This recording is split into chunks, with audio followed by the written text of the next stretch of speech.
Students, previous lecture में हमने chemical properties of alkyne देखी थी। उसमें 3 केमिकल प्रॉपर्टीज हमने देखे थे। तो 3 केमिकल प्रॉपर्टीज कौन कौन से थे? Yes, first is hydrogenation. तो हाइड्रोजनेशन में क्या होता है? Addition of dihydrogen gas along the carbon carbon double bond, ठीक है ना। तो इस तरह से अगर हमारे पास अल्कीन है तो उसमें डायहाइड्रोजन गैस की क्या होती है? एडिशन होती है। H2 की एडिशन होती है। 1 हाइड्रोजन, हम इसको ऐसे भी लिखते हैं, 1 हाइड्रोजन यहाँ पे जाएगा, 1 हाइड्रोजन यहाँ पे जाएगा और हमें क्या प्रोडक्ट मिलता है? Alkene. So when dihydrogen gas is add along the double bond of carbon and carbon, we get alkane in the presence of a finely divided catalyst like platinum, palladium or nickel. Okay, so hydrogenation. Then second reaction हमने देखी थी halogenation. Halogenation में क्या देखा था हमने कि halogen के addition along the double bond, है ना।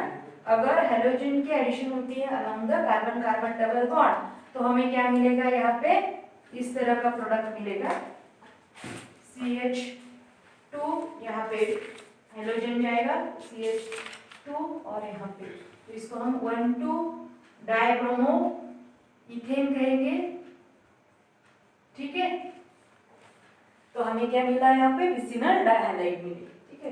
तो ब्रोमीन क्लोरीन जो होते हैं और नॉर्मल कंडीशन पर विसिनल डाइहैलाइड देते हैं, बट जो आयोडीन होते हैं वो कुछ स्पेसिफिक कंडीशन पर ही इस तरह के रिएक्शन दे पाते हैं। देन थर्ड रिएक्शन हमने देखी थी एडिशन ऑफ हाइड्रोजन हैलाइड।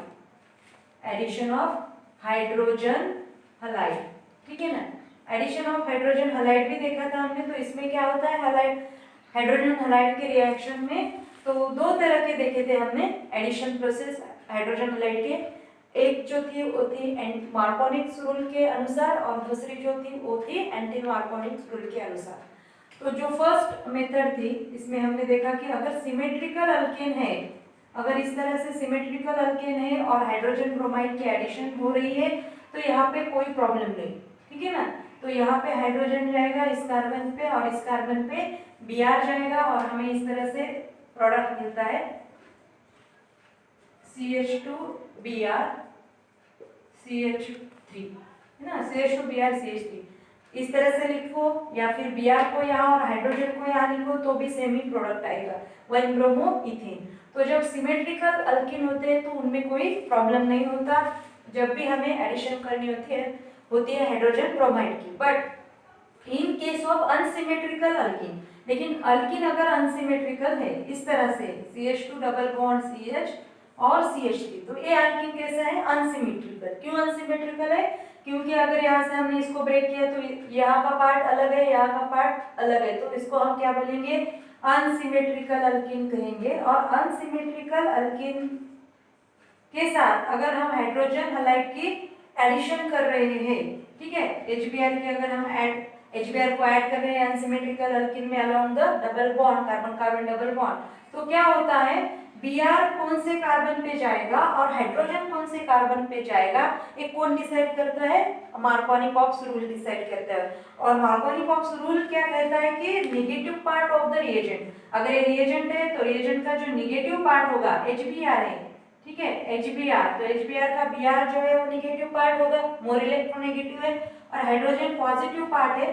तो इस रिएजेंट का नेगेटिव पार्ट ऐसे कार्बन पे जाना चाहिए जिस कार्बन पे हाइड्रोजन की संख्या कैसे कम है, number of hydrogen is less, है ना। नंबर ऑफ हाइड्रोजन जिस कार्बन पे लेस होंगे उसी कार्बन पे ये नेगेटिव पार्ट जाएगा, और जिस पे हाइड्रोजन की संख्या ज्यादा होती है वहां पे पॉजिटिव पार्ट जाता है। तो इस तरह से एडिशन होनी चाहिए जब भी हाइड्रोजन हैलाइड ऐड होता है अनसिमेट्रिकल अल्कीन पे।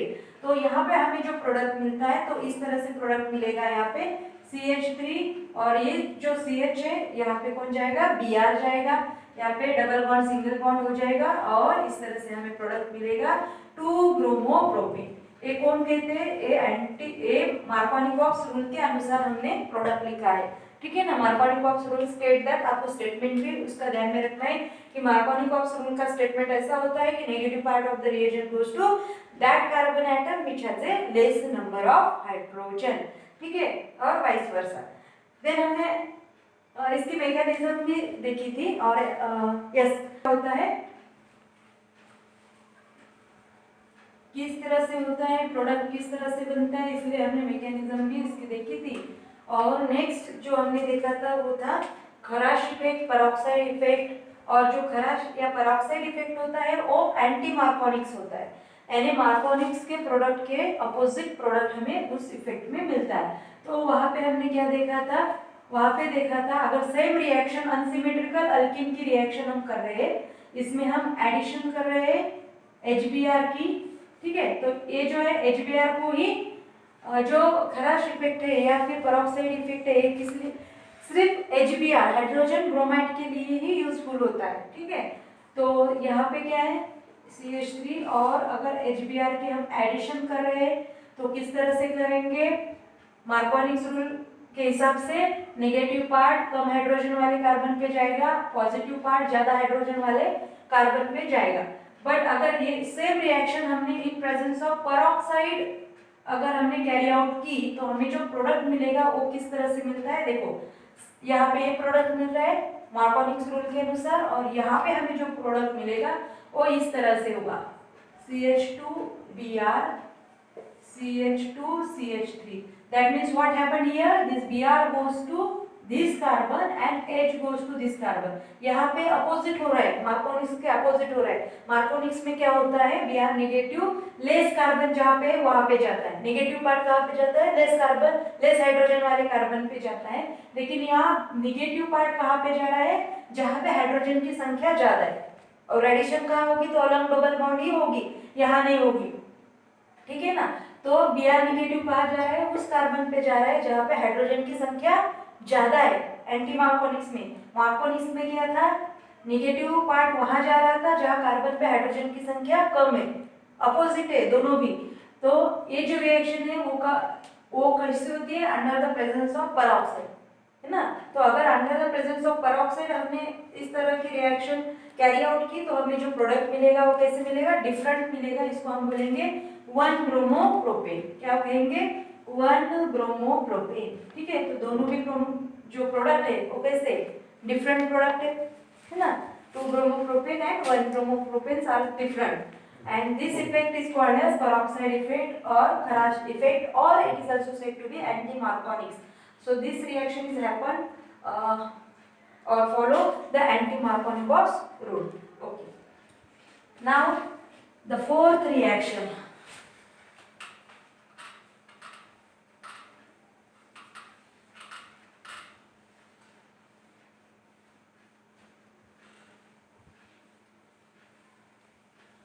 Now the fourth chemical properties of alkene क्या है, addition of sulphuric acid. Sulphuric acid, तो सल्फ्यूरिक एसिड जो होता है, तो सल्फ्यूरिक एसिड के स्ट्रक्चर या केमिकल फॉर्मूला क्या है, H2SO4, ठीक है। तो chemical formula of sulphuric acid is H2SO4। तो H2SO4 जो है कोल्ड एंड कॉन्सेंट्रेटेड H2SO4 अगर हमने ऐड किया along the carbon carbon double bond तो क्या होगा, CH2 double bond CH2 alkyne है, और हमें क्या करना है, addition of cold and concentrated sulphuric acid. तो सल्फ्यूरिक एसिड को मैं इस तरह से लिखती हूँ HO3H, ठीक है, HO3H। H2SO4 को हमने इस तरह से लिखा HO3H। अब इसमें इस कंपाउंड में ये जो H होता है वो कौन सा पार्ट है, positive, and remaining part is a negative. H part is a positive and remaining part क्या होता है, नेगेटिव पार्ट होता है, ठीक है। अब मार्कोनिक्स रूल के अनुसार इसकी क्या होगी, एडिशन होगी, है ना। एडिशन कैसे होगी, मार्कोनिक्स रूल के हिसाब से होगी। तो जो नेगेटिव पार्ट है, हाँ यस, ये सिमेट्रिकल है तो यहाँ पे मार्कोनिक्स एंटी मार्कोनिक्स नहीं लगाना पड़ेगा। सिमेट्रिकल है तो सिंपल एडिशन कैसे होगी, CH3 CH2 और यहाँ पे OSO3H लगेगा, ठीक है। सिमेट्रिकल अल्कीन है इसलिए मार्कोनिक्स रूल हमें अप्लाई करना ना, नहीं होगा यहाँ पे, तो हम सीधे सीधे से यहाँ लिख सकते हैं CH3CH2OSO3H, और इसको इस तरह से भी लिख सकते हैं CH3CH2HSO4। तो इसका नाम क्या होगा, ये जो है ना, ये क्या है, इथिल है ना, एक हाइड्रोजन कम है, इथेन में का एक हाइड्रोजन कम है, तो इसको हम बोलेंगे इथिल। ये क्या है, हाइड्रोजन, H बोले तो हाइड्रोजन, और SO4 क्या होता है, सल्फेट, तो इसका नाम क्या हो गया, ethyl hydrogen sulphate. Okay, the name of this compound is ethyl hydrogen sulphate. अब अगर हमने अप्लाई किया अनसिमेट्रिकल अल्कीन में, एडिशन की है हमने H2SO4 की अनसिमेट्रिकल अल्कीन में, तो हमें क्या प्रोडक्ट मिलेगा, CH2 double bond CH CH3, इस तरह से अनसिमेट्रिकल अल्कीन हमने लिया और उसमें OSO3H की एडिशन कर रहे हैं। तो OSO3H में से ये जो पार्ट होगा वो पॉजिटिव है और ये रिमेनिंग पार्ट क्या होता है, नेगेटिव। तो अब यहाँ पे अनसिमेट्रिकल अल्कीन है, तो हम क्या लगाएंगे, यहाँ पे मार्कोनी ऑक्सी रूल लगाएंगे, और जो नेगेटिव पार्ट है अब वो कहाँ पे जाएगा, उस कार्बन पे जाएगा जहाँ पे हाइड्रोजन के नंबर कम है, और जो पॉजिटिव पार्ट है वो कौन से कार्बन पे जाएगा, जहाँ पे हाइड्रोजन के नंबर ज्यादा है ना। तो हमें जो प्रोडक्ट मिलेगा यहाँ पे, तो किस तरह से मिलेगा, यस, ये CH3, ये जो CH है वहां पे जाएगा हमारा रिमेनिंग ग्रुप OSO3H वाला ग्रुप, OSO3H, और ये CH3 एज इट इज। ठीक है, तो इस तरह से हमें कंपाउंड मिलेगा। इसको हम ऐसे भी लिख सकते हैं CH3CHHSO4 H एंड CH3, तो इस तरह से भी इसको लिख सकते हैं, तो हमें नाम लिखने में, नेमिंग करने में इजी जाएगा। तो ठीक है, तो इसका नाम क्या होगा फिर, 2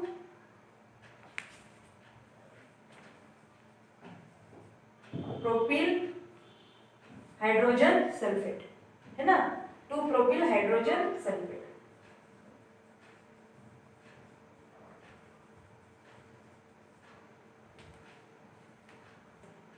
It is also called as isopropyl hydrogen sulfate. Okay, तो हमें इस तरह से प्रोडक्ट मिलेंगे जब हम कोल्ड एंड कॉन्सेंट्रेटेड H2SO4 को ऐड करेंगे across the carbon carbon double bond के अक्रॉस अगर एडिशन की हमने H2SO4 की sulphuric cold and concentrated sulphuric acid की, तो हमें अल्किल हाइड्रोजन सल्फेट मिलेंगे। ठीक है, then the next reaction is the oxidation reaction.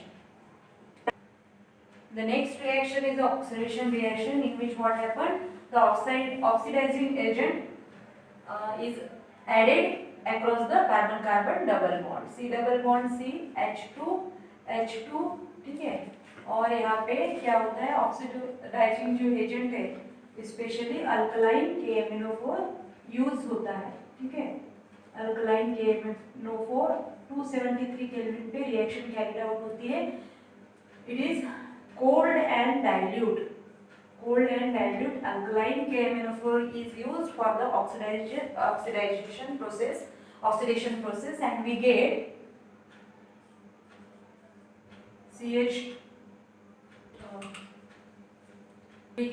diol और vicinal glycol। ठीक है, तो इस तरह से हमें क्या मिलेगा यहाँ पे, OH। ठीक है, इसको हम क्या कहेंगे, 1,2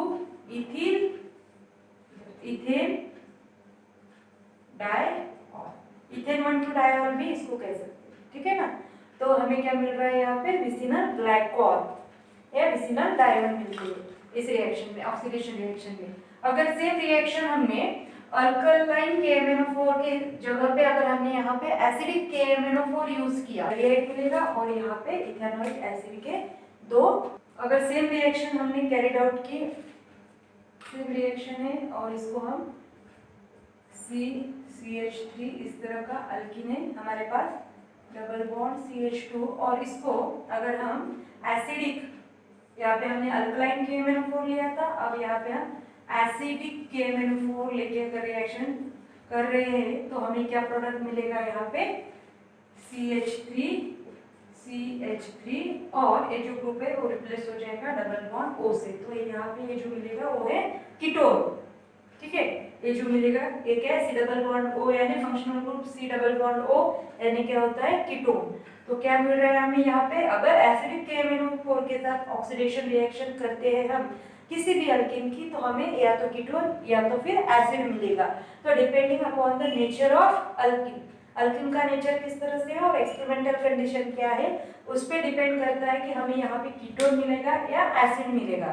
तो जनरली जब भी एसिडिक KMnO4 के साथ हम रिएक्शन करते हैं, ऑक्सीडेशन करते हैं, तो हमें कीटोन नहीं तो फिर एसिड जो कंपाउंड होते हैं वो मिलते हैं एज एन प्रोडक्ट। अगर इस तरह का कंपाउंड हमने लिया यहाँ पे CH3 CH double bond CH CH3 और एसिडिक KMnO4 के साथ इसको रिएक्ट किया, ऑक्सीडाइज किया, तो हमें जो प्रोडक्ट यहाँ पे मिलेगा वो इस तरह से होगा CH3 COOH और इसके दो मॉलिक्यूल है ना। तो ये जो है अपना इथेनोइक एसिड। तो इस तरह से अगर अल्कलाइन KMnO4 के साथ अगर रिएक्शन कैरिड आउट होती है तो हमें क्या मिलेगी, डायोल्स मिलते हैं। और अगर रिएक्शन एसिडिक KMnO4 के प्रेजेंस में होती है तो हमें एक तो एसिड मिलेंगे नहीं तो फिर कीटोन मिलते हैं। तो that depends upon the nature of alkyne. Okay, so this is about the oxidation reaction. Then the next reaction is addition of water. Next reaction is the addition of water.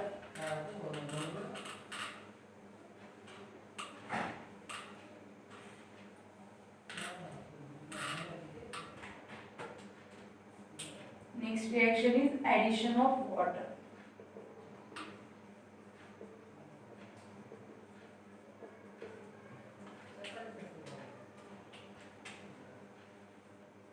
अब alkene के साथ अगर addition की हमने water की in presence of some drops of concentrated acid HOH है और हम यहाँ पे सम ड्रॉप्स ऐड करते, बहुत एसिड नहीं ऐड करना, सम ड्रॉप्स ऑफ एसिड। तो कॉन्सेंट्रेटेड एसिड के हम क्या करेंगे, यहाँ पे ड्रॉप्स को ऐड करेंगे। तो हमें यहाँ पे प्रोडक्ट किस तरह से मिलेगा, CH3 CH2OH। तो क्या मिलता है यहाँ पे हमें, alcohol. From alkene we get alcohol. When we react और when we add water molecule to the alkene we get alcohol. ठीक है, तो इस तरह से CH3 CH double bond CH2। अब हमने अनसिमेट्रिकल अल्कीन लिया और अनसिमेट्रिकल अल्कीन में अगर HOH ऐड किया तो मार्कोनी कॉक्स रूल लगेगा यहाँ पे। और एडिशन इस तरह से होगी, H पॉजिटिव है OH नेगेटिव है, तो OH नेगेटिव कहाँ पे जाएगा, उस कार्बन पे जाएगा जहाँ पे हाइड्रोजन की संख्या कैसे कम है, हाइड्रोजन के नंबर कम है, उस कार्बन पे OH नेगेटिव जाएगा और हमें यहाँ पे प्रोडक्ट इस तरह से मिलेगा CH OH एंड CH3। ठीक है, तो इसको हम क्या कहेंगे अब, yes propyl propanol propanol propanol. ठीक है, 2 प्रोपेनॉल या प्रोपेन-2-ऑल, प्रोपेनॉल या प्रोपेन-2-ऑल। तो इस तरह से अगर हमने वाटर के एडिशन की across the double bond in the presence of few drops of concentrated acid, then we get alcohol, a particular alcohol। ठीक है, तो इस तरह से और एग्जांपल लेंगे हम, CH3 डबल बॉन्ड CH2 है, यहाँ पे HOH की एडिशन हो रही है, तो क्या होगा, OH नेगेटिव जो पार्ट है वो कहाँ पे जाएगा, इस कार्बन पे, क्योंकि हाइड्रोजन नहीं है वहाँ पे, और हाइड्रोजन जो है वो CH2 पे जाएगा और हमें जो प्रोडक्ट मिलेगा वो इस तरह से होगा CH3 यहाँ पे क्या आएगा, OH और यहाँ पे CH3। तो इस तरह से हमें अल्कोहल प्रोडक्ट मिलेगा when we add HOH along the carbon carbon double bond। in case of alkene we get alcohol as a product। okay, then the next reaction is ozonolysis।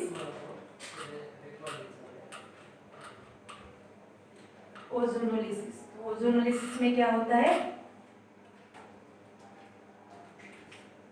Next one is ozonolysis. तो ozonolysis में ozone molecule क्या होता है, add होता है along the और across the carbon carbon double bond.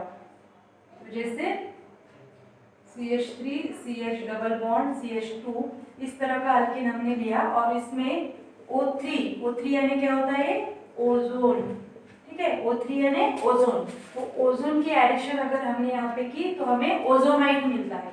क्या मिलता है यहाँ पे ओजोनाइड। तो ओजोनाइड कैसे फॉर्म होगा, CH3CH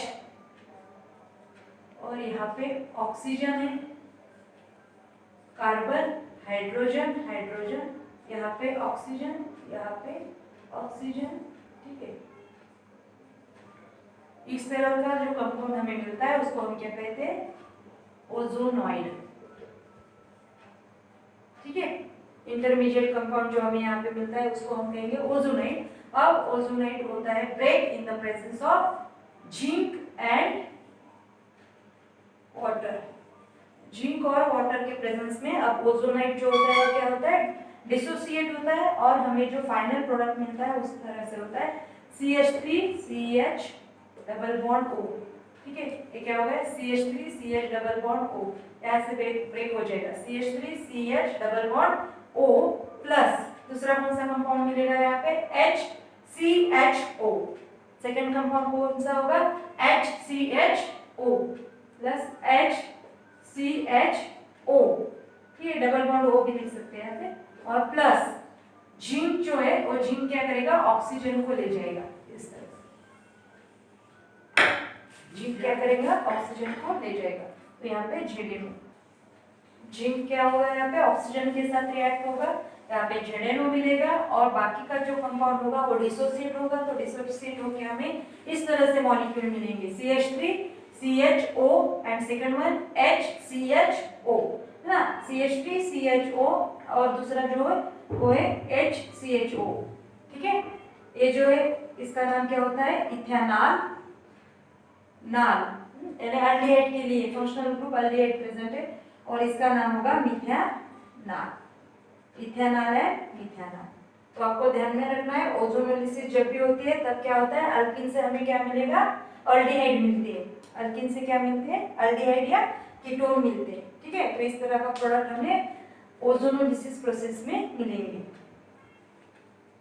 सेकंड एग्जांपल, यहाँ पे CH2 डबल बॉन्ड CH2 के साथ अगर हमने ओजोन की रिएक्शन की तो हमें क्या मिलेगा, यहाँ पे इस तरह से मिलेगा CH2 देन ऑक्सीजन CH2 और यहाँ पे फिर से यहाँ पे इस तरह से लिखेंगे हाइड्रोजन और हाइड्रोजन और ऑक्सीजन, ठीक है। इस अनस्टेबल ओजोनाइड यहाँ पे फॉर्म होता है और दिस ओजोनाइड दे डिसोसिएट, है ना, Zn एंड H2O के प्रेजेंस में क्या होता है, इसका रिडक्शन होता है और हमें क्या मिलेगा, ये पूरी जो रिंग है वो ब्रेक होती है और हमें इस तरह की, देखो यहाँ पे HCHO, है ना। तो रिंग कैसे ब्रेक होगी यहाँ पे, तो ये Zn जो है ना, Zn क्या करेगा, इस ऑक्सीजन को लेके ZnO जिंक ऑक्साइड बनाएगा। तो क्या रिमेनिंग रहेगा, ए बॉन्ड ब्रेक हो जाएगी, ठीक है, और ए बॉन्ड ब्रेक हो जाएगी। इस तरह से ए बॉन्ड ब्रेक हो जाएगा, ए बॉन्ड ब्रेक हो जाएगा और ए बॉन्ड ब्रेक हो जाएगा। तो हमें कौन से कंपाउंड मिलेंगे, दो, ट्वाइस HCHO, है ना, HCHO इस तरह के दो, इसका नाम क्या है, मिथेनॉल, यस, इसका नाम है मिथेनॉल। तो इस तरह से हमें ओजोनोलिसिस प्रोसेस में क्या मिलता है, एल्डिहाइड या फिर ketone. Then the last reaction is polymerization. Last reaction is the polymerization reaction of alkene. तो polymerization reaction में क्या होता है, पॉलीमराइजेशन रिएक्शन ऑफ अल्कीन। तो जैसे हमने पॉलीथीन भी सुना है, हम बहुत से पॉलीथीन के बैग भी यूज करते हैं, है ना, घर पर बहुत से ऐसी बातें हैं कि जो पॉलीथीन से बनती है, पॉलीथीन या फिर पॉलीप्रोपीन, पॉलीथीन या पॉलीप्रोपिलीन हम घर में डेली यूज में इसका बहुत ज़्यादा यूज होता है, एप्लीकेशन बहुत ज़्यादा है पॉलीप्रोपिलीन और पॉलीइथीन के। तो ये कैसे बनते हैं? तो बहुत से इथिलीन मॉलिक्यूल कंबाइन होते हैं, है ना, पॉलीमराइजेशन प्रोसेस। तो पॉलीमराइजेशन प्रोसेस क्या होती है? जिसमें पॉलीमर्स फॉर्म होते हैं उसको हम पॉलीमराइजेशन कहते हैं। और पॉलीमर क्या होते हैं? बहुत सारे सिंपल यूनिट मोनोमर कंबाइन होते हैं और कंबाइन होकर जो लार्ज मॉलिक्यूल फॉर्म होते हैं उसको हम पॉलीमर कहते हैं। जैसे अगर पॉलीइथिलीन है ना, पॉलीइथीन हम घर में यूज करते हैं। हमने कहा है कि पॉलीइथीन जो है वो कैसे बनेगा? It is a large molecule. और ये जो पॉलीइथीन कैसे बनता है? जो स्मॉल यूनिट होते हैं इथीन के, वो इथीन के स्मॉल यूनिट कंबाइन होते हैं और कंबाइन होके लार्ज मॉलिक्यूल बनता है पॉलीइथीन का। इस तरह से जैसे CH2 डबल बॉन्ड CH2 है, ठीक है ना, क्या है? CH2 डबल बॉन्ड CH2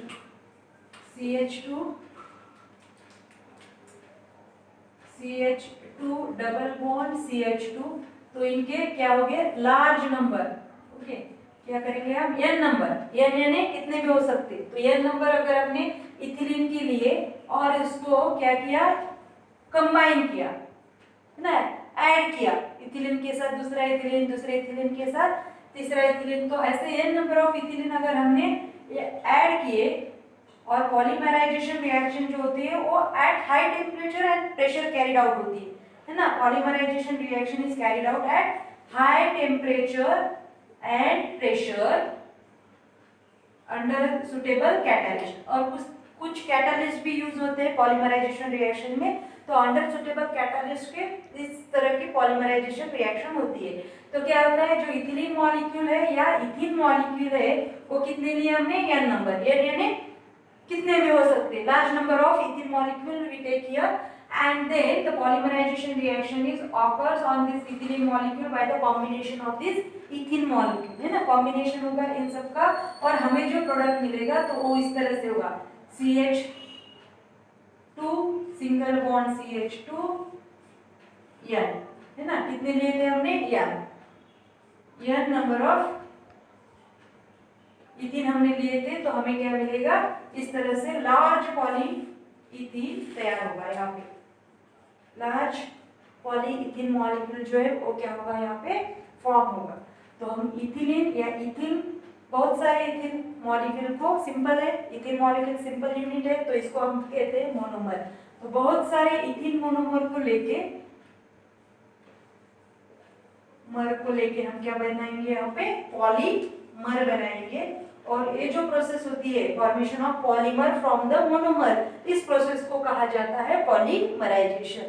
इसी तरह से हमें दूसरा भी पॉलीमर मिलता है, उसको हम कहते हैं पॉलीप्रोपीन।